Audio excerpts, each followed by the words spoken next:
Hey TMG, how we doing today? Ben Kawa here on the element of air. Remember in that first video we talked about getting outside and getting that good fresh air, number one. Number two, being mindful of what was inside your home, maybe working with purifiers and plants to help work with the quality of air on the inside. Maybe even some essential oil work that I neglected to mention in the first video, but there's been some success with some essential oils. And we can talk about that at our end of the month call. Today on video number 2, I want to talk about the internal and the symbolic elements of air.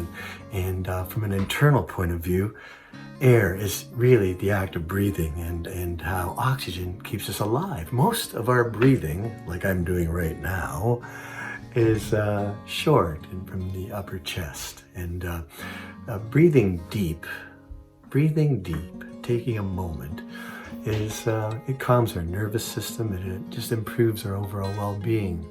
Breathing is a message to our body. It's oxygen to our lungs, which then gets transferred to the blood and carries it to all cells all through our body. If we are deoxygenated, we're a little sluggish, our brains are not moving as quickly as we'd like them to be. Deep breaths. Lungs expand fully, our internal organs are having some fun, shoulders are back, our posture's better, it stretches our trunk, and deep breathing also triggers hormones that relax your mind and your body, okay? Remember also with any deep breathing that we want to do it through our nose where there's some built-in filters, and try to avoid using the mouth. A lot of mouth breathing, mouth inhaling creates dry mouth, dry throat, sore throat, doesn't have the ability to warm up really cold air that gets to our lungs a little quicker, and may cause some issues with snoring, sleep apnea, and even some dental issues. So hey, check in with our breathing. We again, I mentioned this earlier, we do 20,000 breaths a day, 20,000 breaths a day. And there's some great breathing exercises that I'm not going to get into right now. Let's save them for the end of the month video call where we have some time. But let's just take a deep breath before we go on to the the summary of deep breathing. So let's just take a deep breath in, hold it for a couple seconds, and exhale.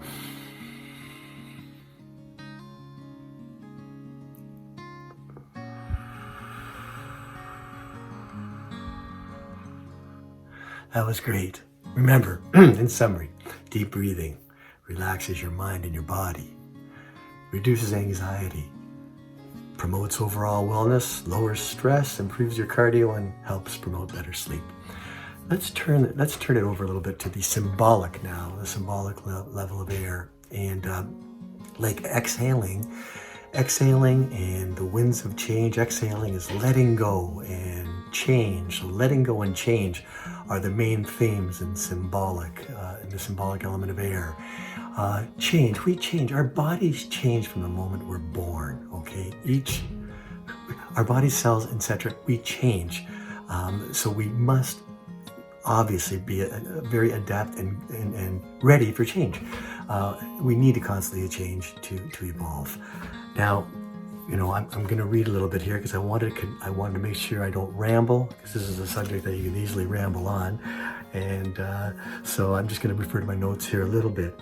How do we adapt how to adapt to change? Here's some tips. Just cultivate a gratitude practice. Maybe counterintuitive to focus on gratitude when things are going south, but positive attitude. It can be turned into a game a little bit, before you go to bed at night.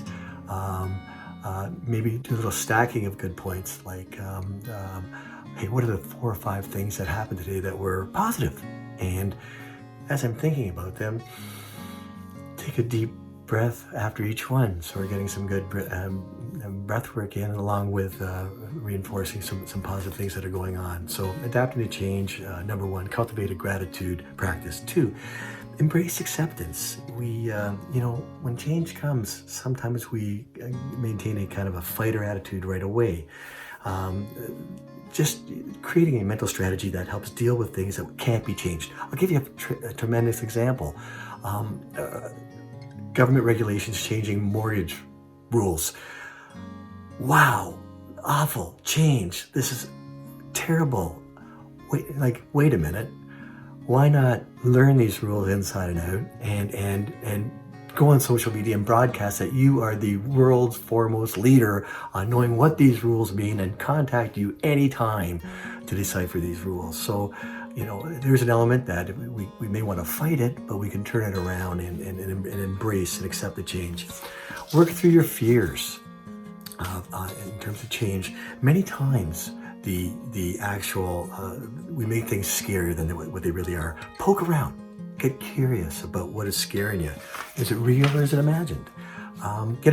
Number 4, get a new perspective on change. A couple things here. Talk to a pal, talk to a buddy, talk to a friend, just about how you're feeling about this type of change, and get his or her feelings on that.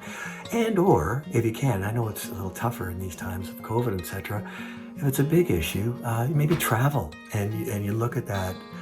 You look at that issue from a different perspective, from a different locale, from different surroundings, and that just sometimes puts you in a different frame of mind of how to handle that change. Number 5, allow yourself to grow.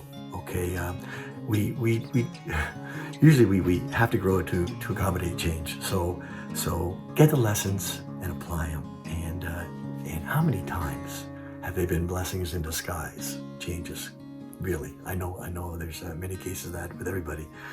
Number 6, be gentle and give yourself love. Okay, as you're going through change. Change is hard. Sure it is. You're allowed to get emotional. That's fine. Forgive yourself when things don't go exactly right, and try it again. And another point, a book I remember reading that helped me a little bit with change, and I'm sure many of you read it already, is Who Moved My Cheese? So a tremendous book that if you've read it, reread it, and it carries a lot of lessons that can stay with you for a lifetime. Okay, I want to stay on with this concept of change and embracing your ability to change. And I want to talk about prana a little bit. Some of you have heard the concept of prana. Prana is just it's your life force, and it's been thousands and thousands of years of practitioners talking about increasing your prana life force. We all have energy, and here's some tips on how we may want to increase our prana and our life force energy. Learning some basic yoga practices, some basic yoga poses. Again, easily accessible on any kind of YouTube. It just helps with prana. Number 2, use some breathing practices. Pranayama, prana meaning vital life force, and yama meaning gaining control. So gaining control of vital life force. And again, easy to do in terms of, and we may discuss it at our end of month call on air. Number 3, start a meditation practice. And many people talk about meditation, and hopefully it doesn't scare you. Meditation is just that little journey inside. It doesn't matter how long, it doesn't matter how deep. It just pausing, taking some time, and hey, we go to the gym to work on our outside. What are we doing to work on our inside? Just take a little time and work on the inside. Number 4, practice embodiment and awareness. We're turn off that mental chatter. Get in touch with your body. How are you feeling today? Number 5, eat for energy. Eat for energy. Rule of thumb is anything processed foods decrease prana, and whole foods increase your prana. Number 6, express love and laughter. Joy is energizing for your soul and your body, actually. It increases your prana, and just fighting off the negative and looking for joy are ways to help with your prana. Number 7, keep your energy moving. Keep the energy moving. Emotions, don't bottle them up. Let them flow like that water element that we talked about. Old energy out, like breathing. Old energy out, or new energy in. Number 8, live your passion. Live your purpose. When you're lit up, when you're excited, you attract more prana. And the more passion you feel, it's like that feeling of jumping out of the bed. It's better. And if you don't have that passion, look for ways to find it. Okay? Look for ways to find it. Number 9, be giving and compassionate. Sharing your energy Sharing your energy can also help build your own energy. Compassion allows sharing and the building up and a collective healing, actually. And doing that all with clear boundaries all along the way. And just on letting go. Have you ever taken a real deep breath when you're stressed out, and and just how much better you feel on the margin after that nice deep breath? It's symbolic behavior and help relieving stress and any kind of frustration. The act of letting go is directly connected to your breathing. Why letting go matters. We are living in a world where there's a lot of controls all around us, and sometimes when we feel out of control, different levels of panic start to creep in, and sometimes we take control by default because we don't know how to let go. And by not allowing ourselves to let go, we're bottling up some pretty nasty toxins and emotions that just don't affect our well-being. So start with your breath. Again, in terms of letting go, wonderful way to help. Number 2, use the visualization.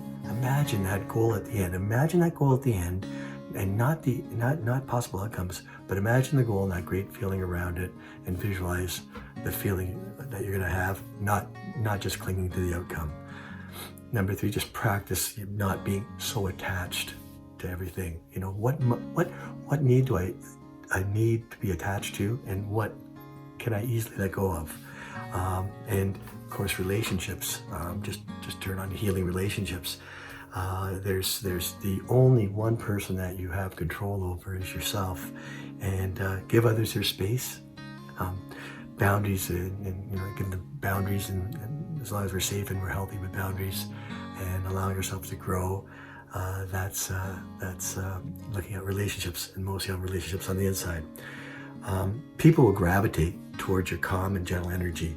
Letting go eases tension and makes your life a lot easier and more enjoyable. So in summary for this second video on the internal and symbolic, hey, breathe better and practice breathing better, and how that does help on the inside. And number 2, in terms of the symbolic, exhale, letting go, and the winds of change. They're inevitable. Embrace them. Grow with it. So with that, who'd have thought that all this talk about air and breathing would be so deep? Breathing be so deep breaths, get it? Anyways, folks, TMG, be well, be real well, and spread a lot of wellness too. Bye for now.